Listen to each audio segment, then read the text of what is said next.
So technically, I'm not even ready yet, but it's all right. I'm just gonna come on. We're gonna hang out. I do have like the stuff we're gonna watch ready, and but yeah. Good morning. How is everybody today? I am Sam. This is the morning mayhem show, late morning mayhem show. Sorry, I'm late, guys. I guess I know this is lame. I guess just always expect I'm either gonna be on time or, 10 minutes late. Um, I will never be early. I promise you that. That is my hand to God. Um, it feels a little weird to be going live today. I'm still kind of trying to get my reality back from last week. I was really sick, man, and it was well, I'm gonna talk about all that here in a second. I'm gonna say hi to you guys because I miss you guys, and let me get this chat viewer going. Okay, it says connected, badass, and it should be viewing. It says automatic, should be going. Um, yeah, I was super sick, and I'm gonna get into that. Anyways, Jen Marie, good morning to you. How are you today? Good to see you. Incarnasol, how are you doing today? I'm so glad you're here. It sucks you didn't get the notification. I wish that worked better than it does.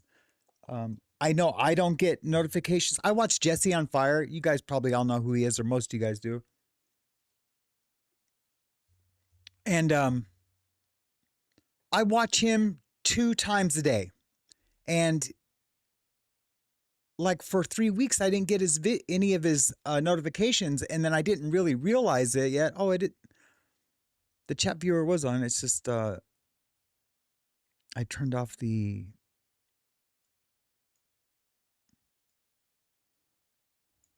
Didn't have it bright enough. That definitely needs to be bigger. There we go. Aha! That's the one we need to get. Okay, badass. Except for my background, you can't really see. I guess we will need a little bit of it. Okay, there. That'll work for right now. And I don't even remember what I was saying, but yeah, I was pretty sick, and a lot happened with my medications, and so there was some complications with my medications because I was throwing them up, and then that with having like full blown influenza, I I truly almost didn't make it. I know that sounds like dramatic and like grandiose, but um, I I almost didn't think I was gonna make it. I don't know. It was a real eye opener about some things, not only with like me and my health and how I'm going to start taking care of my body, um, but like some of the medications that I'm on, I'm going to uh, get off of them and request surgery this week. I have an appointment this week, and I'm not going to let them just keep putting it off and putting it off. The insurance company has, agreed to do it. Uh, I've gone through all their little hoops and jumped over all their hurdles to get the surgery, and there's no reason why I shouldn't have already had the surgery. So I mean, people get this surgery all the time, and so it makes like really no effing sense why I don't have it. And my insurance is good, like really good.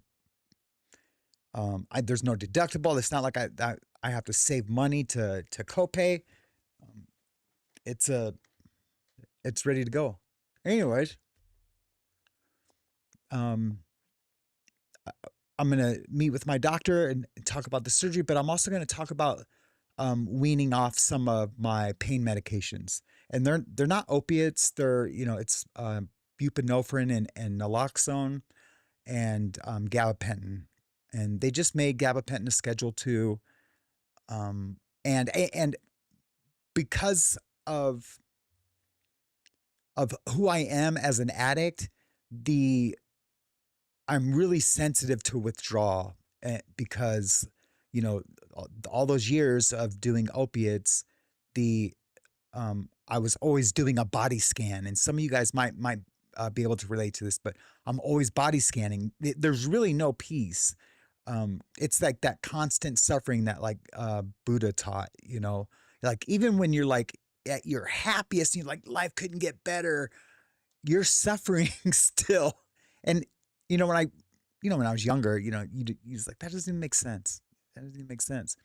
But you are, because for two reasons, and especially in a situation like mine, I'm suffering because I'm constantly in the background scanning my body, waiting for that first withdrawal symptom from my medication. And as soon as I start to feel a little bit, then I'm like, okay, you need to wait longer until it kicks in a little bit more. But I'm suffering because I'm on heightened alert, because I'm waiting for that pain of the medication withdrawal, and then possibly if my back is, flared up, the pain of my back.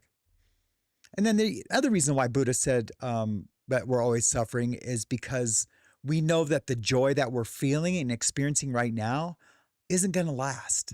I wasn't even planning on talking about this, but my medical stuff, yeah, but not Buddha. But that's why he said we're always in a constant state of suffering, even our happiest, because we know it's not going to last. We're trained and conditioned to know that, all these feelings that we're having of joy, and well, joy, I think you can keep for, if you're a Christian and truly believe you have the Holy Spirit, I believe you can always have joy, even in the worst situations. I think I did a show on that last year. I'm pretty sure I did. If you guys are interested in seeing it, just go to my homepage and just search joy, and that should come up.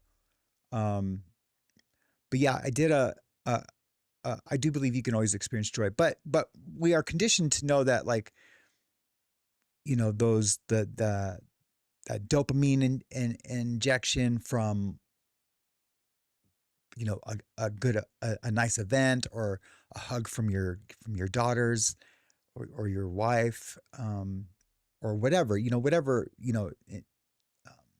injects that dopamine into you, that feeling is going to end. So therefore, Buddha said we're always suffering. I'm sure Buddha didn't know shit about dopamine, but he knew that there was something there, just like the wind. We know it's there, we don't see it, but I don't know what I'm saying. I wish we had some background music. We need some background music. Anyways, looks like there's some more people here, so I'm going to start saying hi to some more people. Okay, I was at it. Carnusol, A Prime, or April Minor. I always say A Prime Minor, B Minor. Hey, April Minor, good to see you. Good morning to you. So glad you're here. Shell Dub's in the house. Where's my camera? There's the Dub. Thank you for being here, Dub. James Collins cares. Ma Ninja, I'm so glad you're here. Robin Bliss, good morning to you. And I'm glad I'm better too. Thank you so much, Robin. I really do appreciate that. Jen Marie, good morning. And Wendy, R1776, good morning to you. Good to see you. I am well rested. I am super well rested. I've had like multiple nights in a row with some good sleep, instead of like my normal, 4 hours sleep, for 2 weeks in a row, and then I, crash. And sometimes it's here on a live. If we're watching something, you'll see me go like that. It's because the gabapentin kind of will if you're tired, it'll put you like in a trance. Even with driving, like I can't drive and it could be, I could be just wake up and there's no way I can drive, 3 or 4 hours like normally I could. Um, because the just like the humming of the road, the medication, the gabapentin, it just kind of puts you in like in a trance and you just kind of go out. And it looks strangely similar to a heroin nod. I've been called out on it. And I used to try to convince them, no, that's not what it is. This is what it is. It's a lesson in futility because no one will believe you. But just the fact that I have a roof over my head and my family is in my life is a pretty much guarantee that I'm not doing heroin or meth or whatever that drug that I would do if I was in full blown relapse mode. So, anyways, and I surely wouldn't show my face around these parts here on the Morning Mayhem show. I'm just not a hypocrite like that. And I mean, I've been hypocritical about things, but it hurts me to even think that I would be here and try to talk to you guys about recovery and be in like relapse mode. It's nuts. We have someone from our past here on the show that used to do that. I don't know if he was doing that when we were doing this show, but as his old producer, I had access to all the videos that were on his platform. And I went through those and I was like, holy shit, he was high for a long time. But anyways, where was I? Wendy, there you are. So glad you're here and God bless you too. Surviving Together. Hey, Mac, good to see you. I will call you this week. I'm going to make tons of phone calls this week.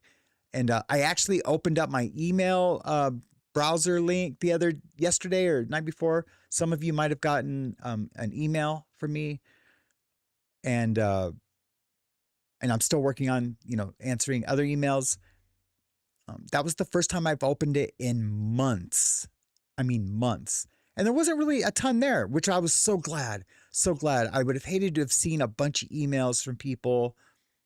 And the emails that were there for me to respond to were like a week old, 2 weeks old. So I'm kind of on par, right on track. Anyway, good to see you, Mac. Awaken, Ned, how are you doing today? Good to see you. Sorry I didn't call you back the other day. I will talk to you soon. Tommy Stiggs is in the house. Wow.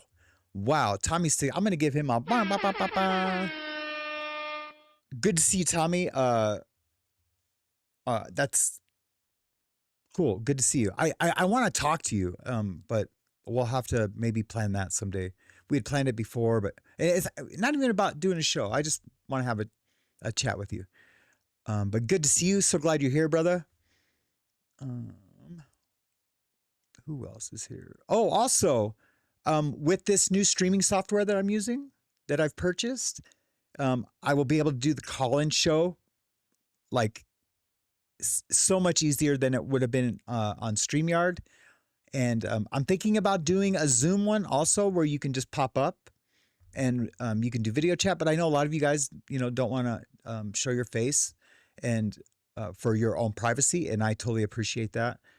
So you can keep your camera off, or I can set it for everyone's camera to be off. But anyways, good to see you. Ben Bacon Bits. Hola, ¿cómo está? Papi. Darcy 3, good to see you. How are you doing today? Glad you're here. Ian Wallace is in the house. Thank you so much, sir, for your email.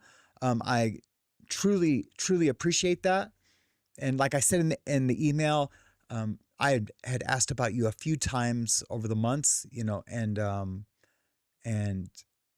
you were missed by me and by others. So I'm glad you're here, brother.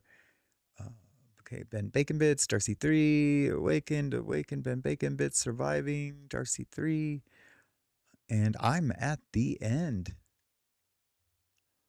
Tan Louise just I just noticed this. I'm not doing questions and comments right now. If you do have a question or comment, you can either use a super chat, and I will read all super chats, or you can just do like a CCC for the comment, and or if you have a question, just do a large QQQ. I mean, if we send prayers and love to anyone, we'll use the number 3, and I'll just say, hey, can we get some love and prayers, and we'll use the number 3 and just kind of light up the chat to let that person know that we care about them, and that they have a place here in this community. It's a pretty safe community. At least it was, and I plan on keeping it that way. And I just hope I can tap into that grounded soul that I am, to earn your guys' trust back, to just because I haven't been around, but to earn your guys' trust back, that I will keep this community safe, and we won't participate in too much hate,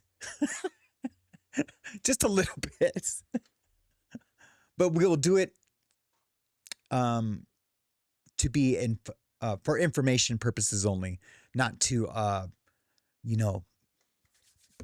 be over here talking shit about other people. But there might be a show here and there. Speaking of shows, you guys noticed that I did not drop my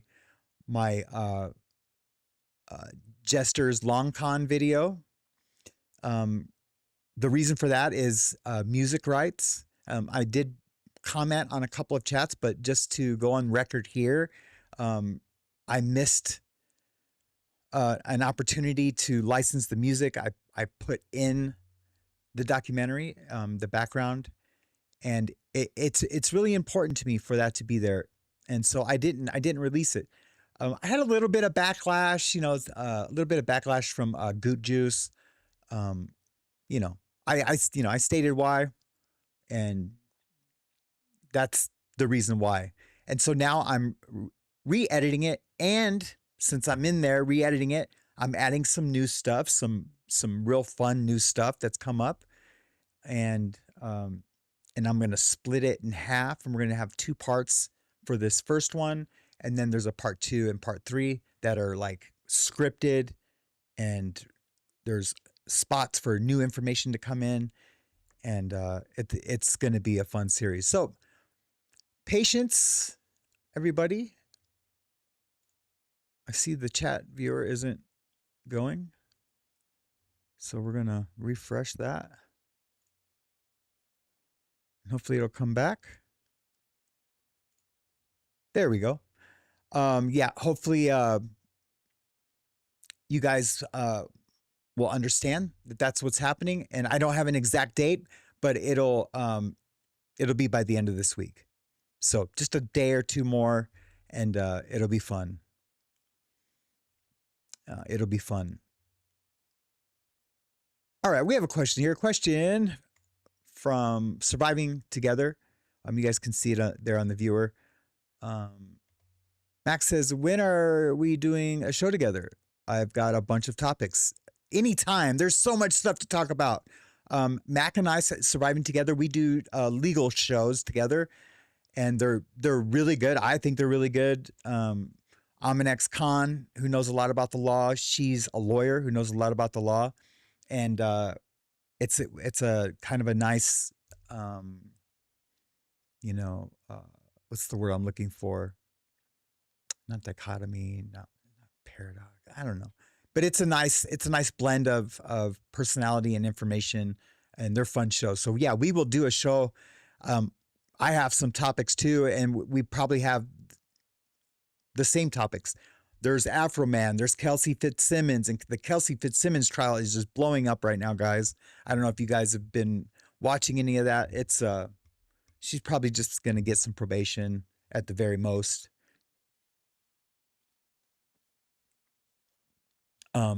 So it should be good. She should be good.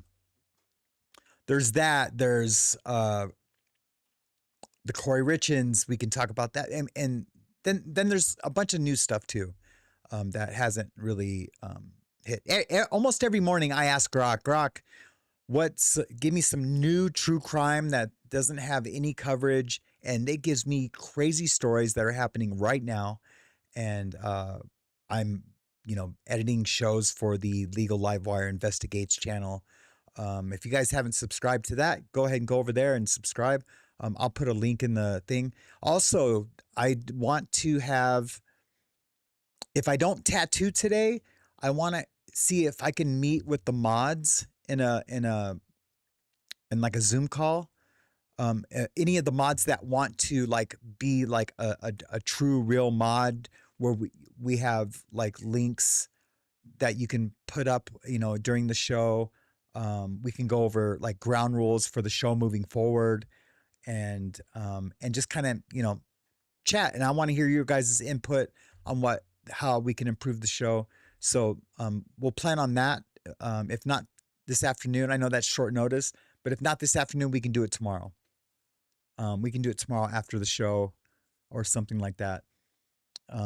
And just send me an email if you want to be a part of that conversation. And I totally appreciate it. And I appreciate all the mods, everyone who has a wrench, or whatever that thing is now. What is that? Like a shield or something, like a badge? Whoever's got a badge, you can send me an email, and you can be a part of that process of doing the thing. So,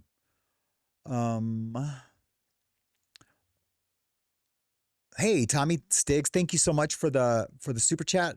Wow, ex-con, I am as well. LOL, but so weird to hear others say it. Sam, what do you think the perception is of us ex-cons from the population? Wow, that's a good question. I do think about that often, and I think it's lightening up. Of course, I'll start with YouTube. I think the prison sphere on YouTube, the prison niche, has grown a lot due to a few creators that have come on with some integrity. They show the integrity that a lot of us learn in prison, because things are serious. And you can't not have integrity. If you do, if you don't, you'll get smashed or hurt in some way. But I think there's been some good guys come on to YouTube and provide some really cool prison type shows. YouTube Streets is really good. I really like that guy and his co-host that he has on. But they get involved in some side drama that I don't wish to participate in. And that's just checking people's paperwork, which I'm all about, like knowing who I'm talking to. But they're like going like over the top with it. Like look, I have a Pacer account too. I can check people's paperwork, and but I just don't think content is the place for that, unless it's a sex offense or something like that. But these guys, they're like, oh, he told on his cousin when he was 14, because they stole some candy and the one cousin got caught, and they're like going to that extent. But if you have a 5K1 or Rule 35 on your federal case, you had to do what you had to do, I guess. I definitely chose not to do that, just because I knew no matter what, I was going to have to go to prison, and I wanted to be able to hold my chin up high and look people in the eye. But as a whole, as a society and a whole, and the population out there,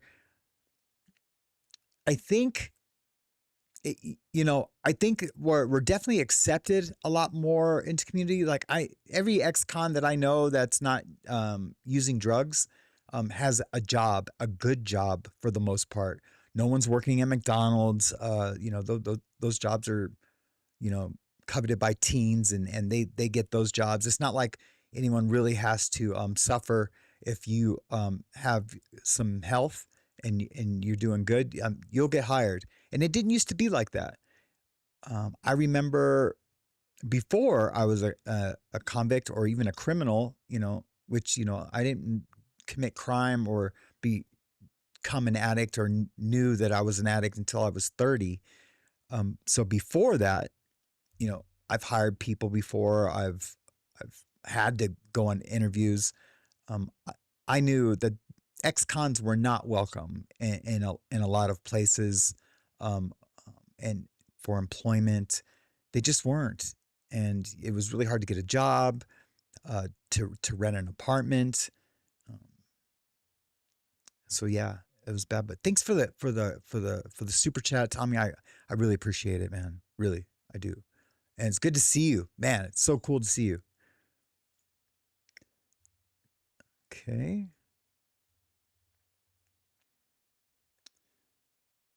All right. Oh, Wanna Love here? Hey, Wanna Love, good to see you. So glad you're here. King Yeti's in the house.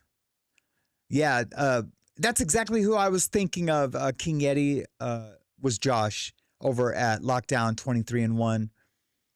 I would say him, JD Delay in a sense, really have opened it up for us ex-cons to have a show. And, it's funny. Tommy said, it's weird to hear someone say it out loud. I don't know if I've ever used the word ex-con here on this show in the year and a half that it's been in existence. I don't think I've ever said, yeah, hey, I'm an ex-con. So it's kind of weird that you were here for that. I mean, I've said I've been to prison and things like that, but to actually say ex-con, yeah. Anyways. I'm still whacked out, man. Still whacked out. Let's see who else back. Good to see you, King Yeti, man. King Yeti, what's up? I looked for an email from you that you said you were going to send me one or something. I don't know. King Yeti says the only job I could get when I got out was selling cars. Yes, I have two friends that sell cars, both ex-cons, and they come up in conversation all the time because, someone said, oh, I just bought this car. I was like, oh, the guy who sold it to you was probably a convict. The guy at the back end doing the finance 9 times out of 10 is an ex-con. And yeah, they're there to take your money for sure. They're for sure. Kay Perry's in the house. Good to see you. I'm so glad that you're here this morning, Kay Perry. My other's keeper, Kim, good morning to you. Kim, I hope you got my email about doing the show together. And that's kind of it right now. Unless I missed something, I could go back. But we don't want to do that because you know what happens when I do that. We get lost. We definitely get lost. Thank you for putting up my email address too, Ned.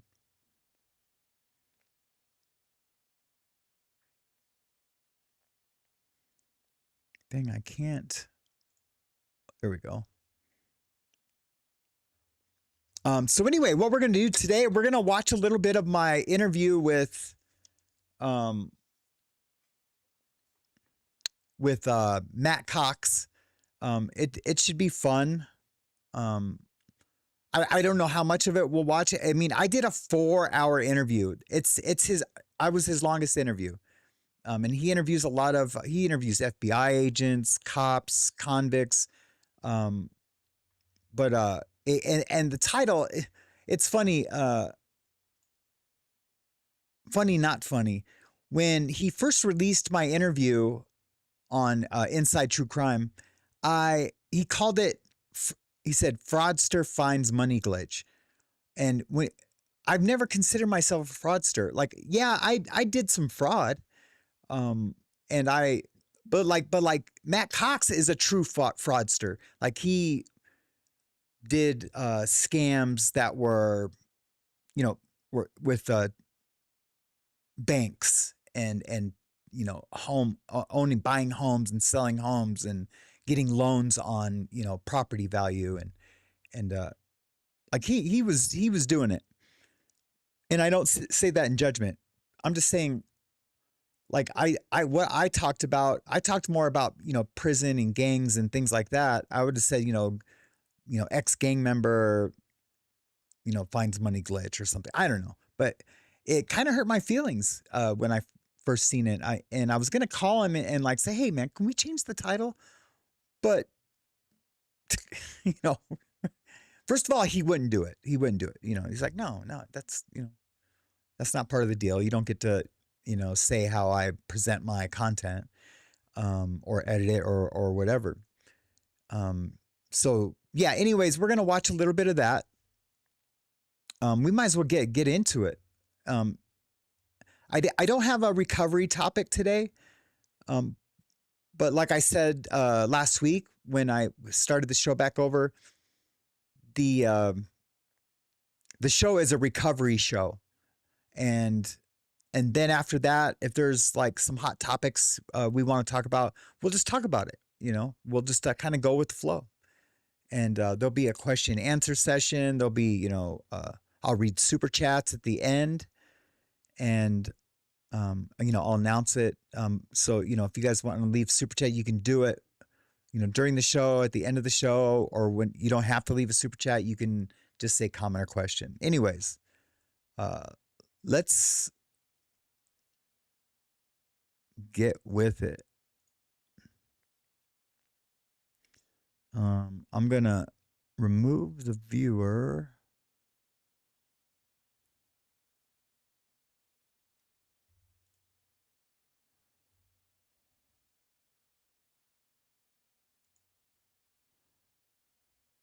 There we go. There we go. So I'm going to start this when I'm done with court and I'm getting ready to go to prison. And yeah, let's, and just a caveat. I literally got 1 hour's sleep before doing this interview. I had flown into Tampa Bay that morning.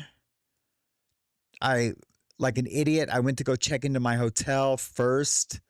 After I had a ton of drama with the car rental place, because I didn't have an actual credit card. I just brought my debit card, and they weren't going to rent me a car. And I had just spent, a couple of $1,000s getting there and paying for the room, and having money for food and things like that. And I wasn't going to have a car, and I was freaking out. I totally freaked out. But then the guy gave me like a wink and a handshake and said if I gave him $100 for a deposit, that he would rent me the car with my debit card. And that's what I did. So anyways, I went through all of that, and here I am, like with hardly any sleep, and my mouth was dry. I couldn't get fluids into my top half of my body, and it was kind of gnarly. So let's watch a little bit.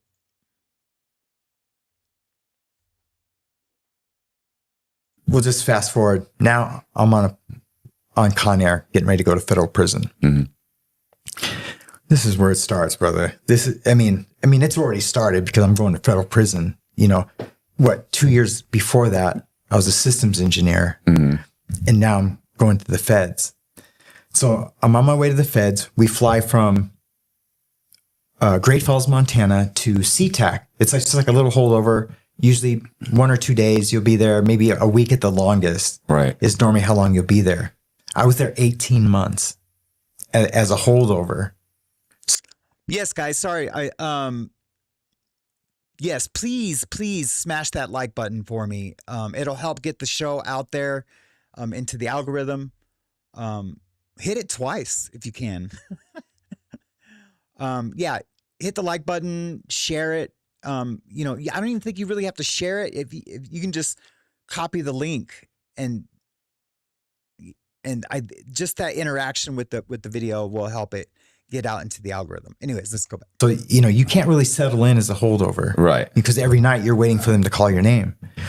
But as I'm there, I run into some real dudes, man. You know, well, my whole thing about convicts and prison, it's all fake to me. It's real because people are getting, and there's real dudes in there doing real shit. But in the grand scheme, like the meaning of life, like what's your meaning? It's fake, you know, to me. I was an actor. I wasn't a factor. All those other dudes, they're acting. Because I've been with those dudes in the cell talking like two men, and they're not that dude outside of the cell. Right. Killers. Because I'm a likable guy. I don't know, or because I'm the tattoo artist, who knows? But I've seen every one of them that I was around. I've seen them vulnerable. I've seen the hardcore Serenios in my cell, like goofy, like a little kid. But as soon as they step out of that cell, they're hardcore Serenio guy. Anyways, so I get to SeaTac. What? This is why a lot of these guys have problems, and because it can be a problem if you show like your inner child, or you know, like being just like a nice guy in at least the high security, you know, USP prisons, and it really is a big difference between medium and high, the way that the prison is ran and the politics. But like if you're a convict and you're in the prison, and you know, in like a high security prison, and you show just like that like funny inner child guy that resides in all of us. I mean, even serial killers, you know, they will have some kind of sense of humor, or you know, they were children at one time, but I guess what I'm going to say is that when you show those personality traits in there that don't fit in with, you know, being the hardcore, you know, inmate, people will like say you're fake, you know. They'll be like, and it is, you are faking things to an extent. I shouldn't, the word fake isn't really the word I want to use, and I can't think of a word. My vocabulary just isn't that big. It's not fake because you're in there, it's real, and you're, you know, being put into situations where you have to fight or flight or check in or whatever. It's not fake in that aspect, but what I'm saying is that we're in there being people who we don't want to be, I guess. But we're in this situation, and we have to, if we're not that person on the street who has to be, and a lot of those guys are that person on the street because they don't know any different. But when you're not that person on the street and you go into prison, have to become this different person, or participate in these different rules and things. And if you let that street guy out a little bit, they'll just be like, they'll see it as a weakness.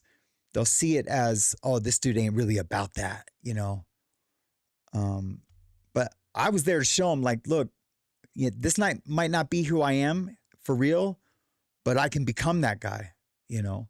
And that's what I had to do. At least I had to become this prison guy who would fight because of a word, like the word bitch. You know, that's like, you guys all know, everyone knows, you know, that bitch is like, you know, it's they're fighting words that you can't not say that. Now here, guys slip with that all the time. Oh man, you're being a bitch about that, man. Come on over here. You know, or, you know, like whatever. I feel it. The word goes into my ear like a grenade, but you know, I stop myself, and you know, these guys don't know any better, or they don't know that, you know, I've been to prison, and that's just not a word that, you know, I like to throw around. But yeah, they'll see it as weakness if you show that guy. So it's it kind of sucks, man. It kind of sucks, but you put yourself there, and therefore, that's all part of paying the price. I run into some real dudes, for prison real. Some a lot of Bloods and Crips. I'm learning about this is like my crash course in gangs. I said skinhead is the word I said that was edited out. Because that's how everything runs in the feds. It's gangs. Well, like in the medium highs and USPs, it's all gangs and race and state. I'm gonna get a water. So guys. you can like fall into any of those, and you've talked about this. It's a lot of it is state mostly, but if you're in a gang, then you're not kind of with your state. But then within your gang, there's like state stuff, right? Like it's like Reddits and subreddits, gangs and sub gangs. Anyway, so I get there, I meet a couple. They're Western Hammerskins, and they just kind of like bring me into the fold. I like them just because of who they are as people, and so like. I don't join for protection. I didn't need protection. If you're good, you're good. Right. So you don't have to, you didn't join a gang. You're at a low. Did you ever make it to a medium? I was a medium for 3 years, but yeah. But I taught GED. I taught my classes. I taught real estate. I came back. I read. I know. Nobody wants me in a gang. I wasn't there, but I knew where you fit in. There was guys like that everywhere I was. I'm not a tough guy. I'm not putting in work. Like you can not happening. Yeah. You don't want me to. Yeah, right. It's not going to go well. I've heard you say that. Yeah, you didn't want me to either, but I had to, figure it out. I hate to interrupt the podcast, but I need your help. Have you been, or do you know anyone that has been arrested in Polk County? If you have, well, he was gonna stab me. Get my swat. Either contact me directly, my email's there, or you can fill out the form that we've got. There's a link to the form, and we're going to try and get you on the program. Get my swastika, contact you, and we're going to try and get you on the program. So anyway, I'm there as a holdover. Meet these gang guys. Get my swastika, I put in a little work. Stab this guy. Yeah. Well, he was gonna stab me. Okay. So basically, we're all playing tickets. Too. You know what a ticket is. We're playing tickets. I'm sweating this USC game. I wish I could remember the details of that, but that's all dumb stuff. But anyway, I'm sweating this USC game. I'm in the black sports TV room. Right. And I'm like, hey man, who's got the remote? Man, it's a commercial. The game they're watching. Let's check the USC score. Everyone's just sitting there like this. I'm like, man, who's got the remote? And this little kid he's a Jamaican dude. He's like, man, right here, Casper. That's what they call me. I was Casper in there. A totally different person. And they're like, right here, Casper. And he goes to change it. And the Nation of Islam dude, we called him John X. John X is like, no. Don't change that TV. He's like, man, Johnny, it's a commercial. Can we check the USC game? He's like, no, man, that white boy. What'd you say, John? It's me, dude? He's like, yeah, that white boy. I was like, all right, John, let's go. Now we have a no hands policy. Right. When he said that to me, he didn't even look me in the eye either. He just sat there watching TV like that. Fuck that white boy. And I'm like over here, I'm like, what'd you say? He's like, fuck that white boy. And so, yeah, I went nuts. And when I said no hands policy, what that means in federal prison and other prisons is that we're not allowed to fight. Like because it can cause a bigger situation, right? It can cause a riot. So there's just the shot callers of the yard, have all come together, and it's just a policy that goes, from shot caller to shot caller. I mean, there might be a shot caller on there, but like, nah, man, you want to fight? Fuck that dude up. Whatever. Excuse my language, guys. But that's what a no hands policy means. So he can't fight me. I can't fight him, but I'm trying to fight. Right. It's not me. It's you, dude. Right. And bitch. I said it all. I said it. I called him the N-word. I wanted to fight, so I was like doing everything possible to get this guy to stand up and fight me. It's regarding the N-word, it's not a word I use in my life before that or in my life now. But it was a word that I knew would hopefully get this guy to fight. So At all. That's right, John. You're an N bitch, punk ass. All N. right. What's up, John? Fight, pussy, bitch. All right. And yeah, he wouldn't fight. He wasn't allowed to, though. It wasn't like he was afraid. Yeah, yeah. I think he was afraid. But he was afraid. so anyway, so I was like, yeah, that's what I thought, and walk away. Now I know something's gonna happen. I know there's gonna be politics. It's my unit. I've manipulated my way into having that unit, from fighting who I present myself to be, the ink I have, because everyone else comes and goes. But now this is my unit. I got a little group they weren't Hammerskins, they were something else. And, that's my car. We do burpees together. We do push-ups together, and I'm skinned, bro. I don't have like this shaggy hair. I just cut my hair. It was like down to there. I just cut it because it's super curly. And, so anyway, nothing happens, but I feel it. Have you ever been on a yard? You can feel it. Mm-hmm. Something's about to go down. And I've been in a lot of those situations, since then. But I feel it, and I'm just like, oh man, it's crazy. Well, when we go take a shower, we have security. So like, if you and I are friends, I'm going to take a shower. I was like, hey man, can you catch security for me while I take a shower?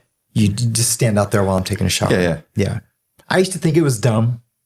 I ain't gonna be no pussy. I'm gonna take it by myself. But we had to. It was the rules. And so I told my security to come, but I needed to. I knew I needed to. So basically what that is that you just like, on your way to the shower, tell your buddy, hey man, can you catch the shower with me? And they just stand out in front of the shower to make sure no one comes in and tries to get you, to stab you or, jump you. It's just, like I said there, I used to think it was super dumb. Like, come on, man. Ain't no one trying to, catch me in the shower, dude. But it's happened. It happens to me. And, yeah, I'm a firm believer in having security for your shower. A firm believer. But these dudes I had to do security, they're not thinking straight, So they lure one off with, hey man, you want to buy this magazine? Knowing that he's always trying to buy a girly mag. They showed my security guy a girly mag, and because we don't want to say the P word, and because they took that material out of the prisons. I can't remember the congresswoman's name, but she had made it a federal thing where there was no P word allowed in federal prison. So those were like gold to a lot of guys. Not me. I've never been into that, per se. But a lot of guys, like they cherish those things. So anyway, they lured my security off with a mag that somebody said they were going to sell. So they took him to the cell to show him the magazine to buy. Anyways. Black and whites, like. The copy machine ones. Yeah, and then they put the clear tape over them, Mm-hmm. right? Yeah, for the shower or whatever. Yeah, and so I don't know how creepy you want to get. Right. No, I'm good. I'm already worried about you saying the word skinheads. Like these are all things that have to be beeped out. Oh yeah, okay, all right, yeah. But I got to tell the story, right? Yeah, no, go ahead. Okay, yeah. You want me to take my shirt off? So what happened? So I'm in the shower, and to get into the shower, there's a curtain, a shower, another wall with a walkway, and another shower, and a curtain between that walkway. So you get it? Yeah. So it's like two showers going back, but you have to walk through one shower to get to the other one. So if someone's taking a shower in there, you have like, hey man, like turn your head and keep going, unless you're a creep, and and so I'm in the shower. I got my iron on my Head and Shoulders bottle with a hair tie. It's like strapped to my Head and Shoulders bottle, my knife. And so like I'm taking a shower, and I'm worried, dude. I know something's gonna happen sometime, but I don't think they're gonna try to get me in the shower, or maybe that would be the best time to get me. Turns out it was the best time. And so I'm taking a shower and I feel it, dude. I feel the air, you know, and I sense a presence. I was like, these, man. So I grabbed my shit and dude, the curtain just opened and I just like blindly just took my knife with my left like that. And I caught him right here. Bam. And he just like screams like a bitch. And I ran and grabbed him, grabbed his legs, pulled him up, and I just stabbed him 2 more times in the chest, bro. And dude, that's the most exhilarating thing I've ever done, ever. Got him. When I say exhilarating, I might have used the wrong word. I don't mean like it was the most adrenaline I felt in my entire life. Granted, I've never jumped out of a plane or, you know, bungee jumped or anything like that, you know, something that would release natural adrenaline. But yeah, pushing steel into someone else's body, in self-defense, he had a thing too, you know, a thing. In self-defense, it's still insane. It's an insane feeling. I just, and not in a good way, but I see how some people get off on it, because there are some sick fucks that get off on it. Again, excuse my language. I'm probably going to swear a little more than normal today, guys, just because of the content that we're watching. And none of my talk shows will ever be monetized. You know, super chats are welcomed, but I'll never monetize these, so I'm not going to be too worried about what I say. I still want the show to be pushed out there. Take my shit, grab my shit naked. I don't even get dressed. I come out into the tier, like this is all in the second tier. I was like, someone come get this bloody bitch out of my shower, and I go to my cell. Did he have a knife? Yeah, he had a knife. But yeah. You didn't mention that. You just said there was a guy. Oh, no, I'm sorry. Okay. No, it was him coming to get me, the Jamaican dude. Okay. Yeah. The main guy. No, one of his little creeps. And so anyway, so I know it's about to be, you know, everything. So I ditch the piece, go to my cell, get dressed, kind of like pack my thing, hit up the store man, hit up the heroin man, you know, because I know I'm going to the hole. Oh no, we only had pills at that time. Heroin only came out every once in a while. But I got ready to go to the shoe. Right. You know?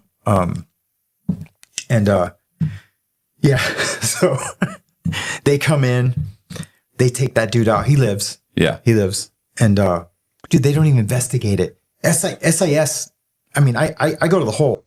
So I just kind of breezed over that, and I don't know why I didn't talk about it more in the interview, where, you know, I said, you know, he lives.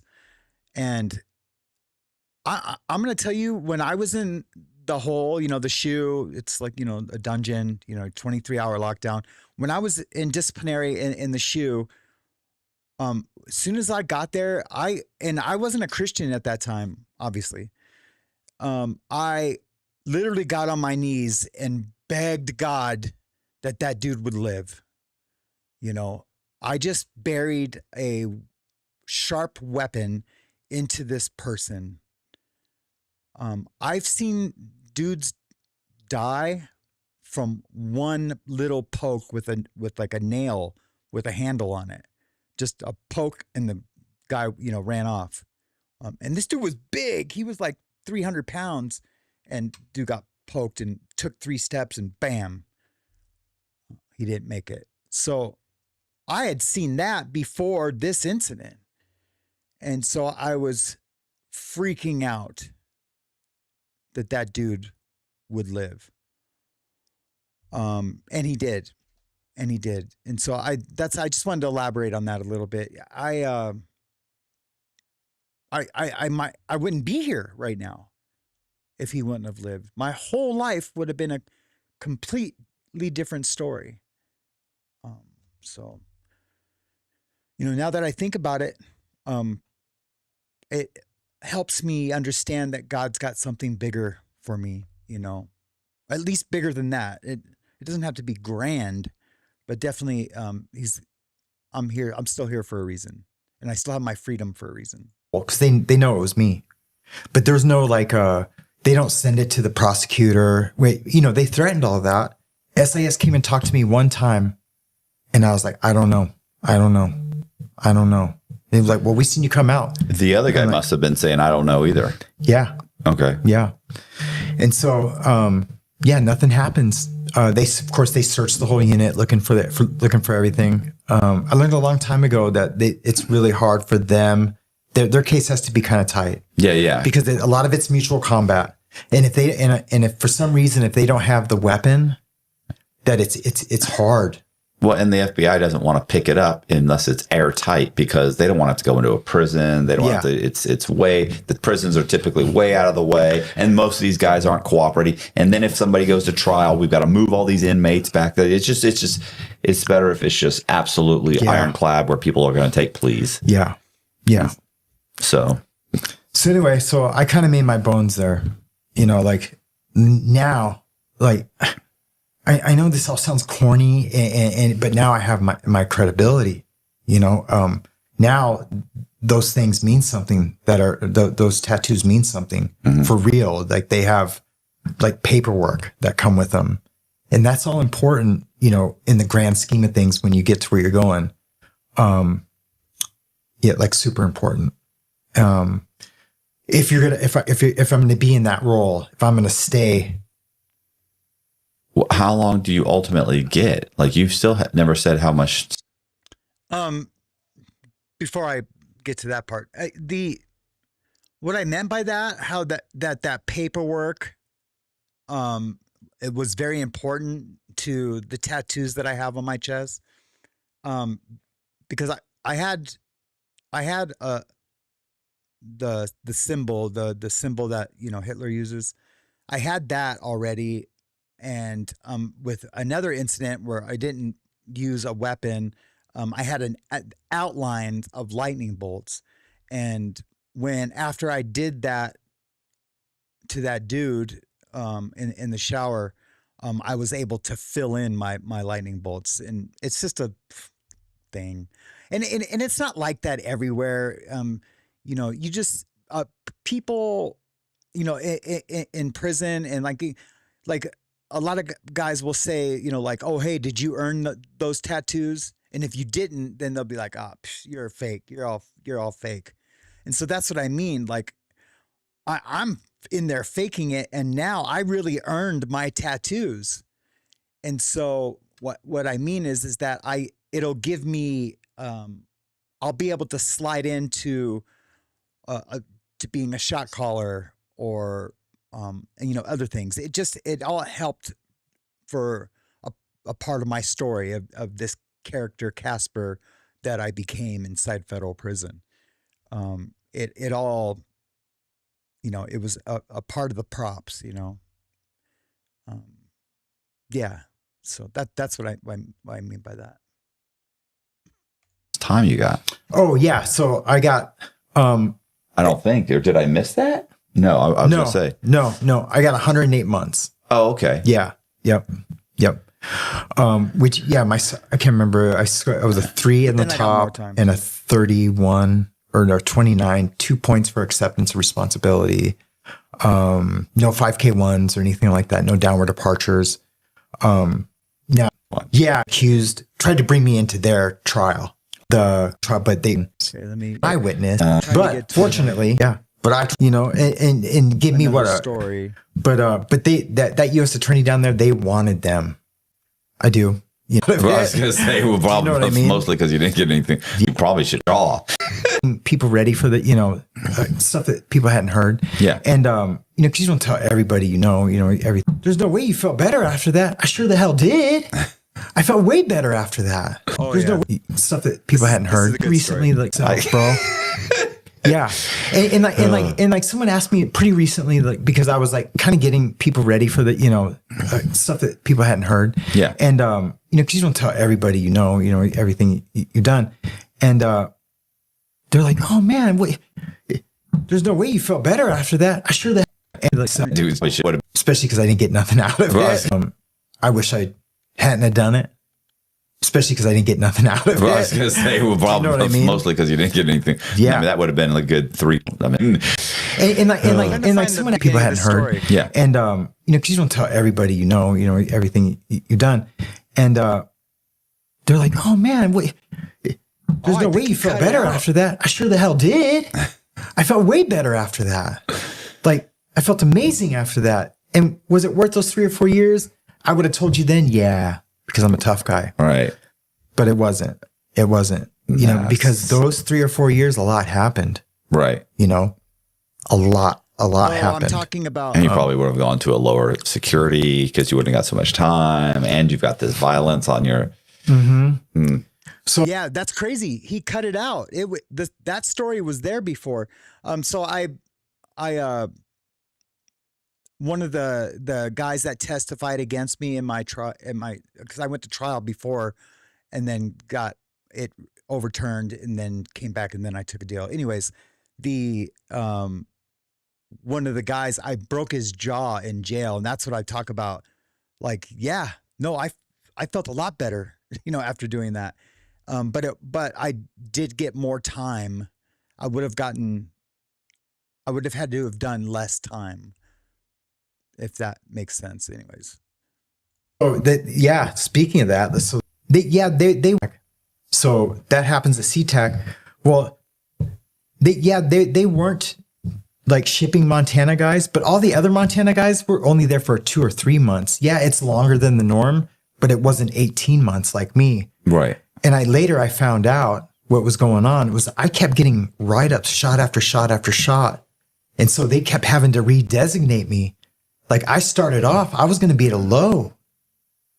But because they kept having to redesignate me, my points just got higher and higher. And then because I kept getting write-up after write-up, into where now, I'm going to my first spot was a medium high, which they call it disciplinary yard. Right. Yeah. Do they call it a medium high? I mean, I typically just think of like there's like places like Yazoo where they're like, oh, it's a low. They're like, yeah, but it's a disciplinary low. So you walk through metal detectors there. Yeah, it's not like the low I was at. Yeah, it's because which one were you at? Was it Coleman? Oh yeah. So right. you go to Coleman, it's a regular kind of a soft ass low. You go to they send you to Yazoo, and it's like people are getting stabbed. They're asking for people paperwork. I mean, so this what I was talking about there is that. So after I got sentenced, they shipped me to like a holding place, like a jail to hold me and see. It's called SeaTac, and I got write-ups for tattooing and fighting at that jail, but because I had no criminal history, I could have gone to a low security right off the rip. Because like, look, I joined a gang at SeaTac. I got all these write-ups at SeaTac. And I talk about this with my therapist all the time. Well, not all the time, but when I first started doing EMDR, and we were going over some like things that, lo and behold, were traumatic, that I didn't realize that it was trauma. But what was I just saying? Oh yeah, I had low points, and then eventually I would have went to a camp, and I wouldn't have had to have, poked that Jamaican dude. I wouldn't have had to have getting all the fights and all the drama, and I wouldn't have done all the drugs that I had done, because I would have been a nice, cushy, soft place where I could have just did my time, went back to school, learned a trade, whatever. I would have had the easiest time. But I didn't. I chose the hardest route where I had to do the most amount of time as possible. And also for any new viewers or people that don't know my story, like this wasn't who I was. I was in the computer field before that, and I had never done drugs, but my wife was killed in a car crash. I got super depressed, became a heavy drinker, and then was introduced to drugs, and then thought that was the best thing in the world. And I'm not going to tell that whole story, but I'm just saying, for those of you, that's what I mean. I could have just been who I was on the street. I could have, slid through and, and, I made those choices to do that. And I wish I would have zigged instead of zagged. You know what I mean? I really made it hard for myself in there. So when I do go talk to these guys in treatment centers, because most of the people that I talk to in treatment centers are people that are in treatment because they want it to look good for the judge. These people are most likely going to prison, the guys that I talk to. And so like I just had one over last night and was talking to him. He's going to federal prison in May. And so like when I talk to these dudes, I really, really, really like implore them, almost, beg them, like, don't join a gang. You don't have to. There's tons of independent guys out there, not having to carry a knife. They aren't involved in all the weird politics. They just do their time and they go. But it's sometimes it's real hard for me to, when I think about that it was just like one or two little decisions that I had made had sent my life in a completely different trajectory. But then I think, it's all part of my story. I was working on my testimony is what I tell people sometimes. They're like, damn, you did that? I was like, yeah, I was working on my testimony so I could be here to tell you, it's the best way I can to come to terms with it and to accept it and not beat myself up about poor decision making that I used to do. So it might as well be like a medium and a bad medium, not even like the medium I went to. Because the medium I went to, you don't have to be involved in anything. You go get your job. You can go back to your cell, sitting there, read your book. I mean, as long as you're not already affiliated. Like if you showed up there and you were or something and everybody knew, or you showed up and you were a rival gang, like you're going to and they knew you were, and it's in your paperwork, that you got problems. But to me, they're like, this guy's just a fraudster, and he's teaching GED, and so you're not affiliated with any gang, so they don't care about you being a part of a gang because this isn't a street guy. We don't even want this guy on our thing because he's going to be useless unless we're running a ticket and he's going to do the books. Like he's going to be our accountant. Like this guy's useless as far as our purposes are concerned. Yeah. Now, of course, if you were in like a pen or something, like doesn't matter. You're gonna join something, because even the independents are a gang, right? Because we can't let you be a victim. If you're a white guy, we can't let you say, "Oh, I'm not going to be a part of that," because now if you become a victim, it makes us look bad. Weak, yeah, it makes us look bad because we're white guys, and even though you didn't want to be a part of us. Now we can't let these other gangs victimize this white guy. So it's like it puts them in a bad spot. Yep. So like either we're going to beat your ass or you're going to be a part of our little organization here. Yep. So just think, Yeah, I've been a part of that. It's true. That is so true. That's why we don't let white gay guys walk the yard, at least not openly, because it makes the white car gang whatever look weak to the other races. We have to look and be as strong as possible. It's crazy. That's the politics of it. A million times if it's a part of it one time, which all seems really stupid out here. That's what I'm saying. In there, it's so serious that it makes sense, and there's no arguing. Like we're not having a discussion about this. No, it's what it is. Right. This is what it is. You're going to be here tomorrow working out with us in the morning, or we're going to rush in your cell and beat the crap out of you. Yeah. And this is your own people. You think, oh, it's my own people. Yeah, because you're going to make them look bad when you're being taken advantage of in 2 weeks or 3 weeks. Yep. Almost every time I violated one of my guys, it was because they were making us look weak or bad. All right. It's one of the most serious situations. So you're absolutely right. Absolutely right. That's why we don't let white punks walk the yard. Right. You can't be a white punk at the USP. Maybe some on the East Coast and some that are hiding. Yeah. There's some hideouts. I've seen it. Right. I beat them up. But at least they're pretending and trying to pretend, right? Yeah. They're trying to. Yeah. So stupid. Yeah. The whole it thing is so dumb. stupid. And that's what I mean. It's like in the grand scheme of like, have you ever read Viktor Frankl's The Meaning of Life? No. Oh, dude, you got to read it. It's this big. It's a tiny little book. Change your life. Okay. I promise. Yeah, text it to me. I'll order it. Yeah. I order Viktor stuff Frankl's all The Meaning of Life. Yep. It's so funny because I have guys that are locked up that, they'll send me a letter. I'll get a letter and be like, hey, bro, what's going on with you? So the book I was talking about, it's Viktor Frankl's The Meaning of Life.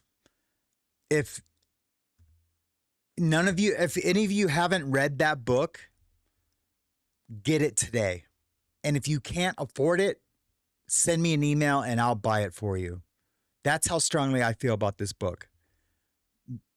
Everyone needs to read that book. You don't have to read the whole book either, because there's his story part, and then there's what he did as a psychologist afterwards when he got out of the concentration camp after World War II. So, yeah, see, Kiki knows.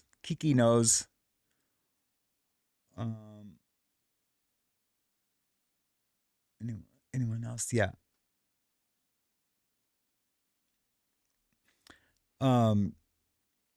Yeah. So anyways, yeah, I was a skinhead in there reading a book about a Jewish doctor, but yeah, it's, I very quickly after reading that started to do my dropout process of being in the gang, to quit the gang, because you just can't quit. But that's a whole nother story. How's it going? I was wondering if you could order me a book. Can you look up this book? And then, I got one guy, I bet you I've ordered him 50 books, an entire series of books that he likes. And, it makes me feel good because I only order like 3 or 4 at a time. He's like, if you could order me 1 or 2, and then I'll order like 4, because that way, I know it gives him a little bit of time. Order him 4, and then he'll come back, hey man, could you order me another couple? And then I'll order another 4. And then I'll print out pictures of Jess and I doing stuff together. That's huge. Because I know how huge that is to get photos of your friends or people you were locked up with that they're doing where you're like, oh man, that's so great. It's huge. Like, I know what that means. And to me, buying a couple books, that's nothing. That's a joke. Yeah. You're absolutely right, man. Like, that's awesome. That's awesome. I help a couple guys too do the same thing because I know. Yeah, listen, this one guy, I would send him money, a buddy of mine. I send him money and everything else. What a mistake that is now. We're best friends. This guy he got out. He won't leave me alone. He's calling all the time. He's driving me nuts. It's like, bro, we're best friends. They're like, oh, I didn't know. I didn't know this was what was going on. I didn't know we were building this lifelong friendship. You're driving me crazy, bro. I got work to do. Yep. So, this is Viktor Frankl right here. Viktor Frankl was an Austrian neurologist, psychiatrist, philosopher, and Holocaust survivor, best known for founding the logotherapy, the third school of Viennese psychotherapy after Freud and Adler, drawing on his imprisonment in Nazi Germany. It's the book's called The Meaning of Life, or The Search for the Meaning of Life. I can't remember. Man's Search for Meaning. I'm sorry. Man's Search for Meaning.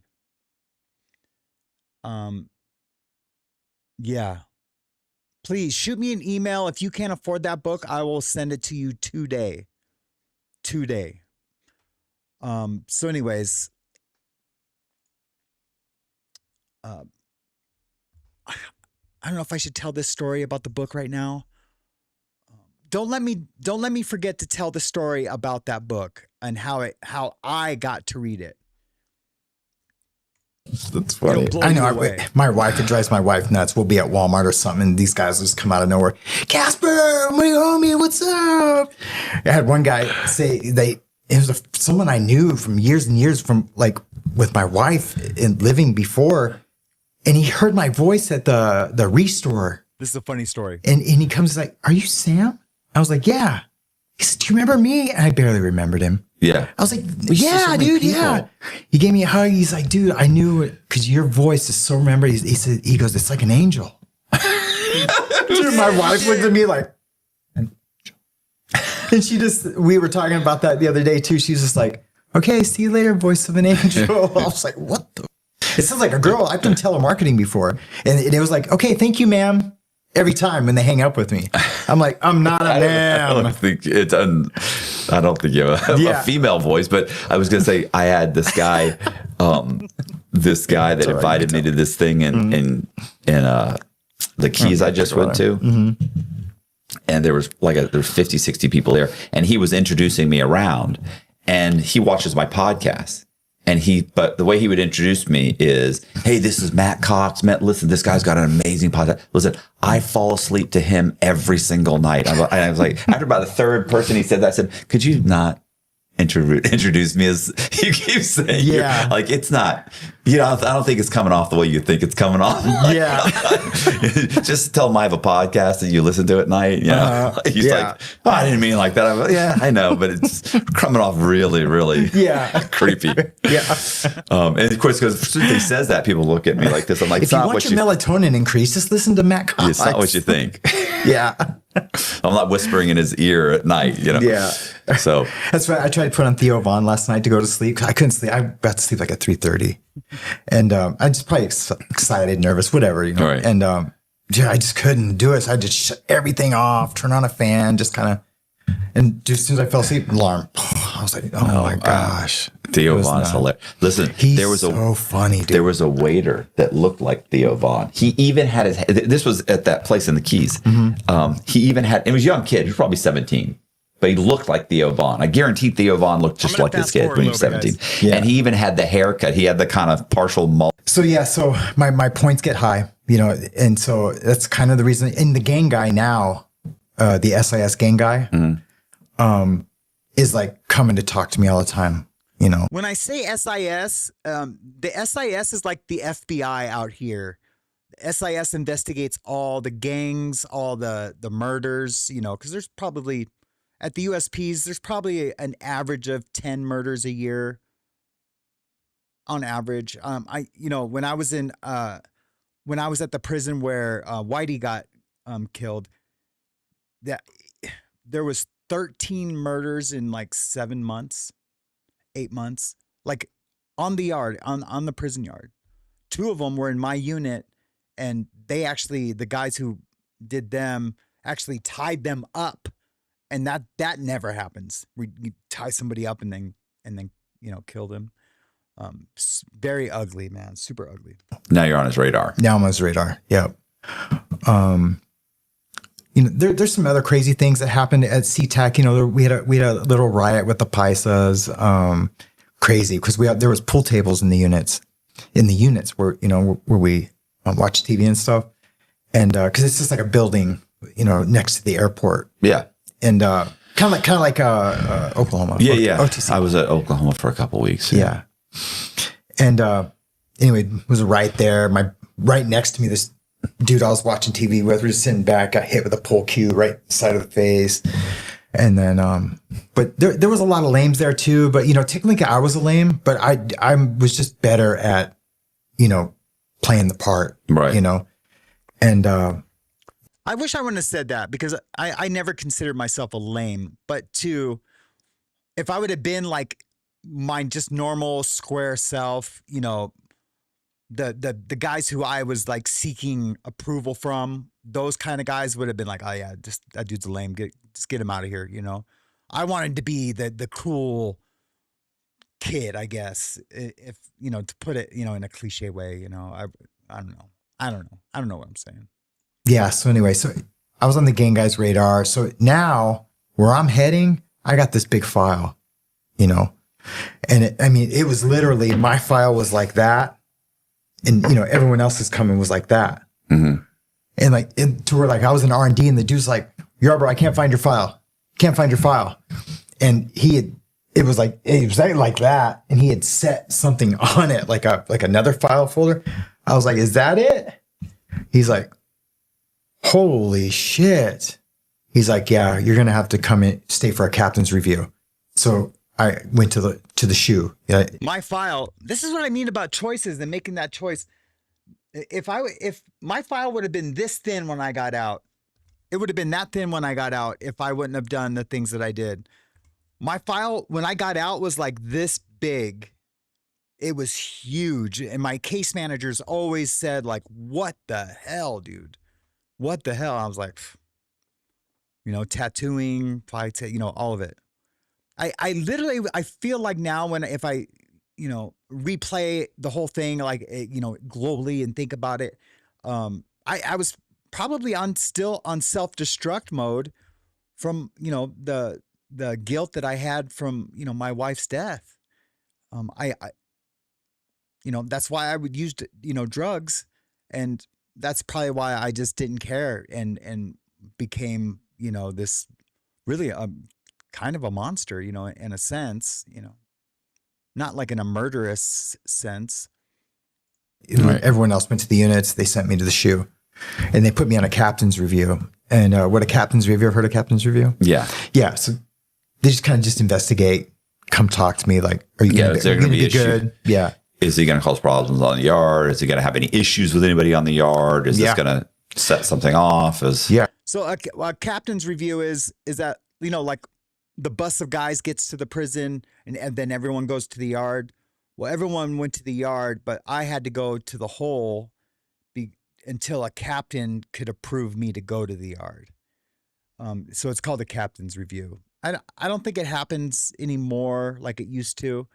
Now they just put everyone out there. They know who's, and they just, let the chips fall where they may, I guess.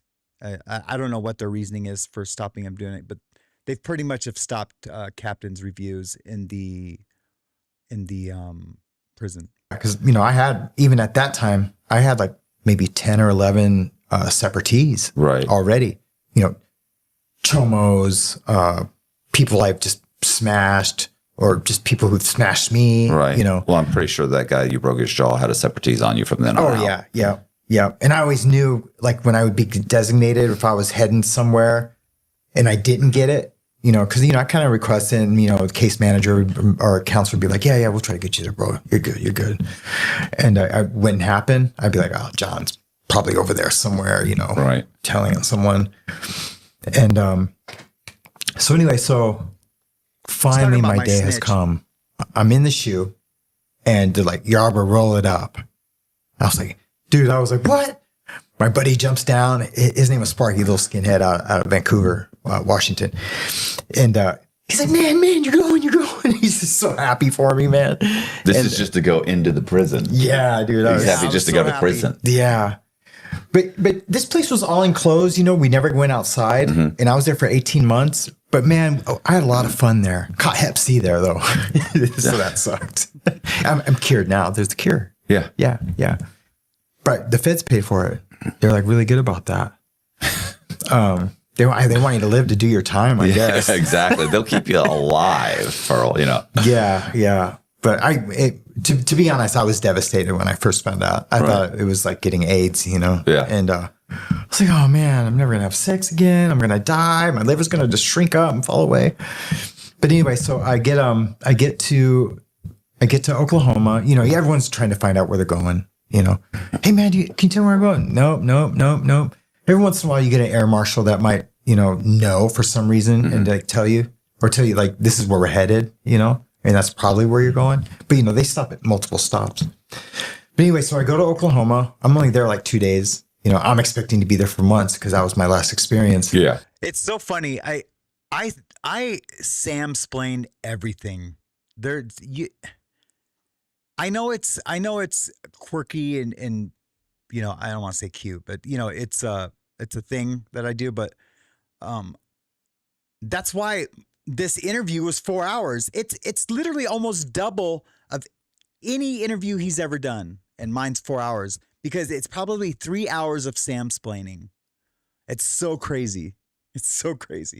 But I'm only there for 2 days, and we get on the plane. Everyone's like going, well, I think we're flying east. Where's the sun? Everyone on the plane's trying to figure out which direction we're headed. And I was like trying to figure it out, and I couldn't guess, dude. I'm still new. I don't know all the prisons. I don't know there's a prison in Marion or Terre Haute or, Allenwood or Hazleton. I don't know where all those prisons are. I've never even heard of those prisons. But I was like, man, it looks like we're going towards Canada. I feel like we're going towards Canada. And sure enough, that's where we were headed. We stopped at Terre Haute, and that was my first spot at the Medium. The Medium. I thought I was going to the Pen. Where's Terre Haute? Indiana. Indiana. Okay. Yeah. Yeah. That's where they McVeigh. Okay. Yeah. Yeah. So I'm at Terre Haute, and that's where I'm doing the captain's review. Yeah. Yeah. Okay. How did I get backwards? I don't know. Yeah, that's crazy. So What the hell? the captain reviews your thing. He lets you go. Reviews my thing. He's cool as a fan. I'm cool as a fan. I'm just happy to be somewhere. So he lets me out. They give me my bedroll, and they like go to M unit. This is an old prison, 1938. It was built. What's his name was there? Al Capone was there.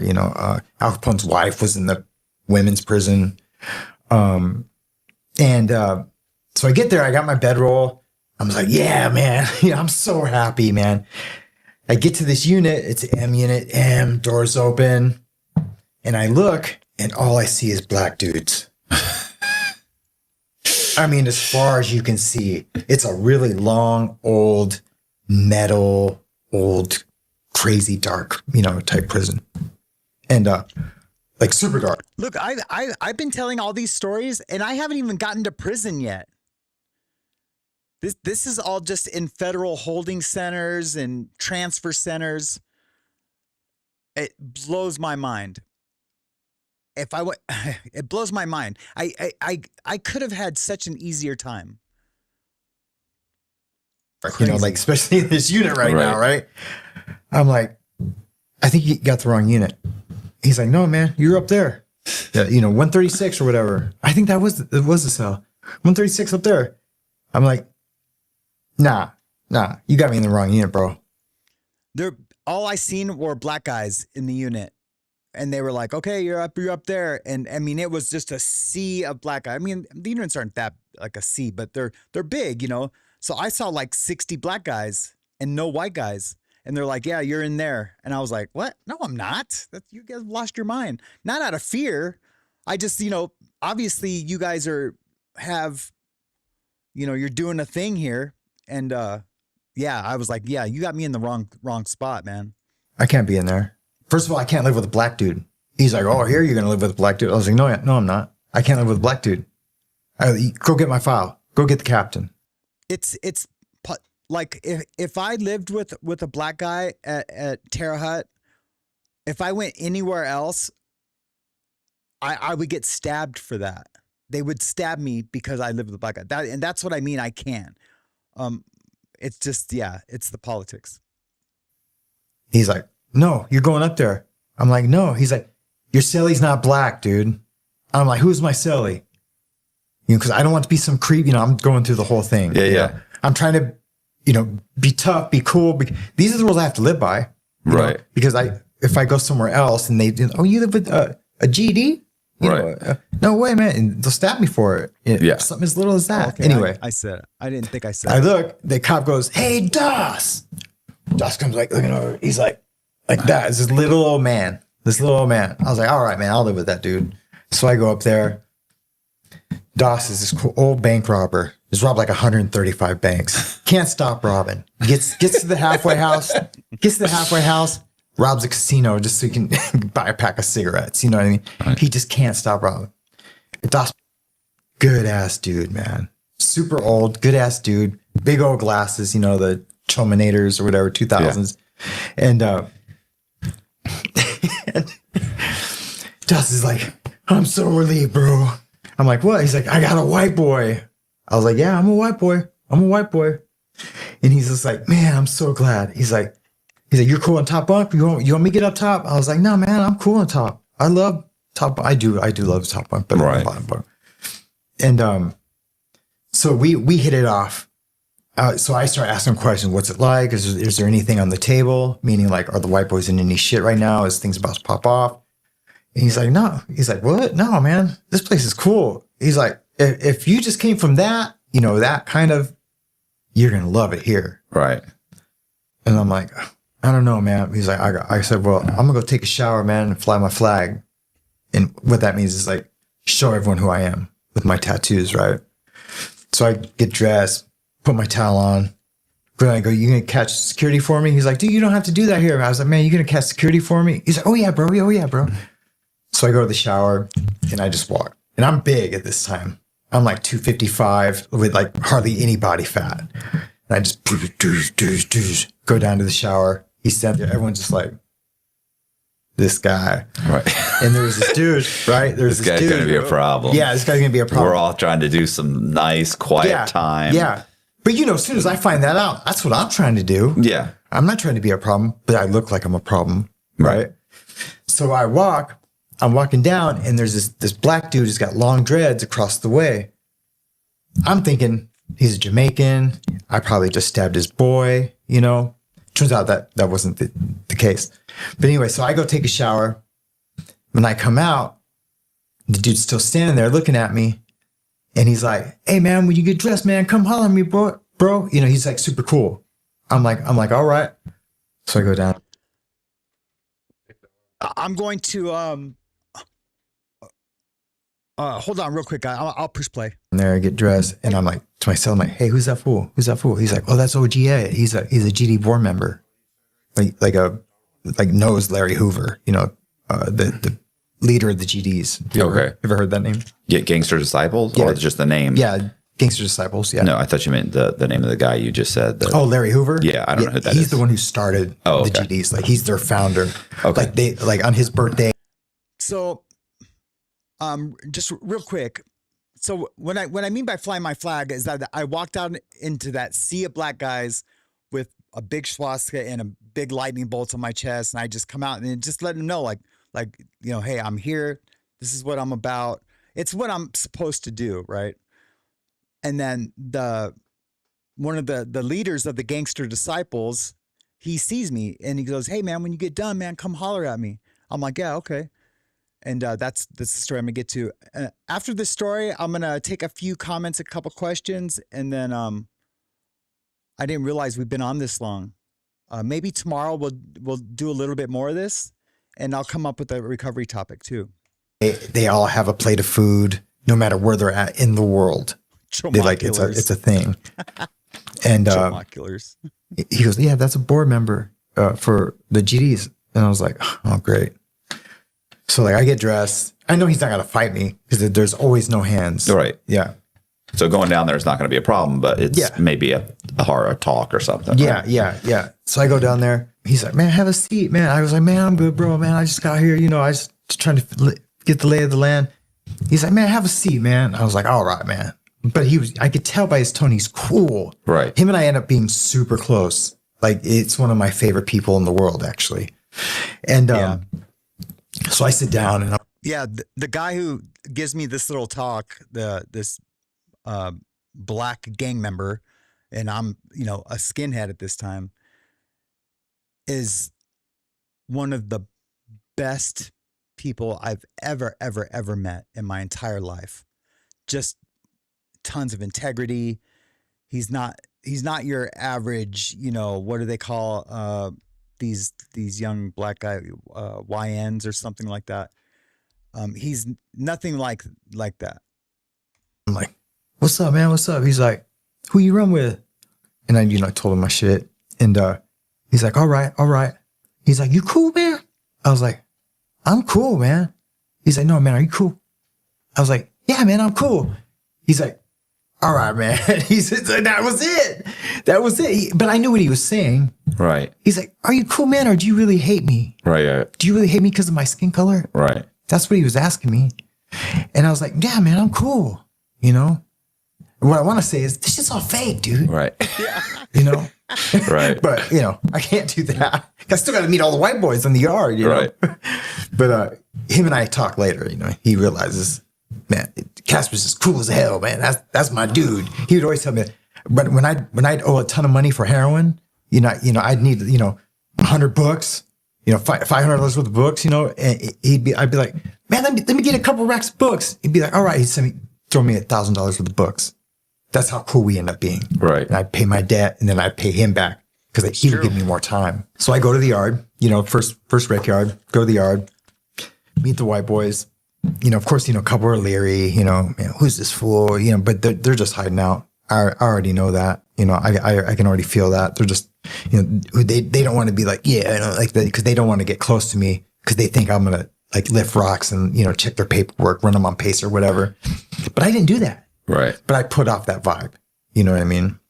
They think a guy like me who looks like me and who's like presenting themselves as this guy is going to do that. Do you know does that make sense? I understand what you're saying. Sometimes you look at me and I'm just like, no, I understand. But at this point, not that you're not smart, you're presenting you present one way, but the truth is you just want to do your time and go home. Yeah, man. Yeah. But then the guys don't find me out, right? But the guys that go around saying that, then they're inviting trouble. Yeah. But if you're like, man, I just don't want any problems. Okay, well now you're going to have problems because you seem like somebody I can push around. That's right. That's right. So you're presenting a certain image that. Yeah. So what happens? So. I turned it around because that was your wedding ring. Oh, was that? Wasn't that? Well, I thought it was. No, it was this. Oh, okay. It was this. But I was hitting it like that first, and then I was, how about that watch? So I go meet the guys. Everything's cool, man. There's this dude named Danny. He was a bank robber, did 25 years. I think took a teller hostage or something. Oh, that's a mistake. Yeah, totally stupid. Yeah, him and his brother. It's better with a note. Better with a note. Yeah. You get don't threaten 4 anybody. years or whatever you get. Okay, guys. I'm gonna go to the chat for a second. And we'll watch some more of this if you guys are down with it. Put a 1 in the chat if you guys want to continue this, and because there's still, we're only an hour and 46 minutes into 4 hours. I'll clip some of the stories and some of the things, and then we'll watch it or something. So yeah, put a 1 in the chat if you want to continue to watch that. I'm going to try to pop out this chat because my chat keeps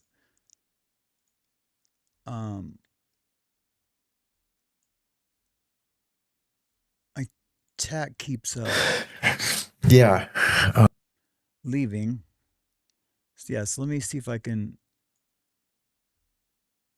do this.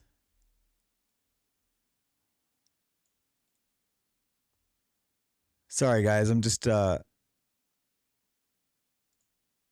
to get this right. Doing it on the fly.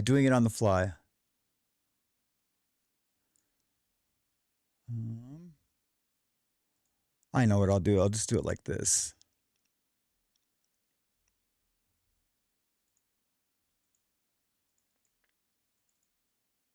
Oh, I was doing it over here.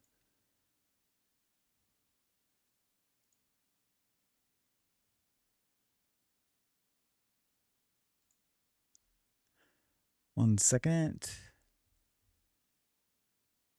There we go. Looky there.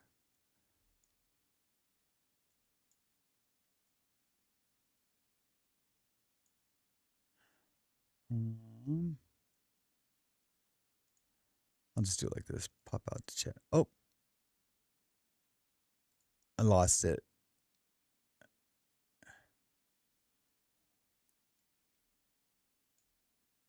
Gosh dang it. There's got to be a way to, restore chat. There we go. All right, I'll just do it like this. There we go. That works. Cool. I see a few ones. That's cool. Yeah. Okay, cool. Yeah. We'll watch it again tomorrow. Is there any comments and questions? I'm sorry, guys. I should have planned this a little better.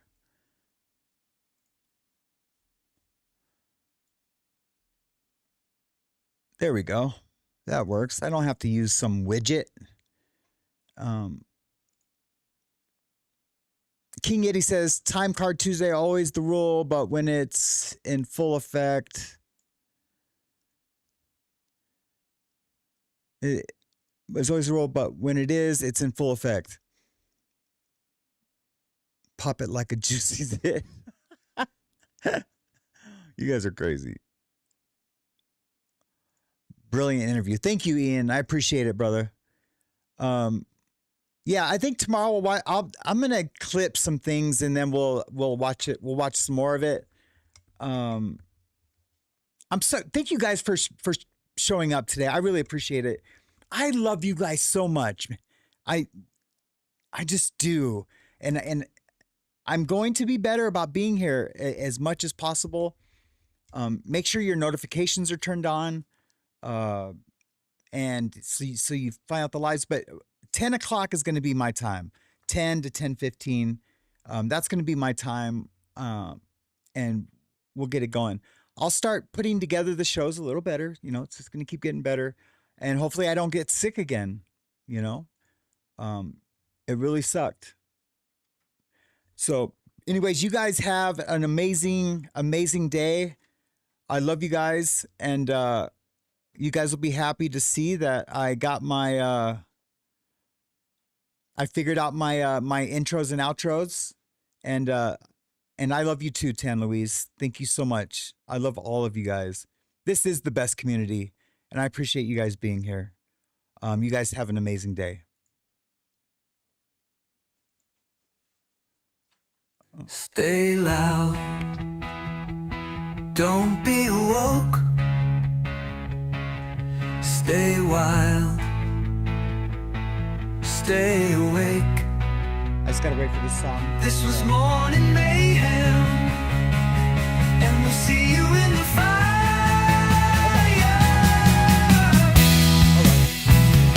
No, I've been on already. We came in loud, we spoke the truth, lit up the dawn where the rebels grew. Now the sun's up, but the fire stays. Catch you tomorrow, same wild place. Alright, the mayhem, feel the flame. We don't whisper, we name the names. Truth don't sleep, and neither do we, till the chains are gone and the minds are free. Thank you so much. What?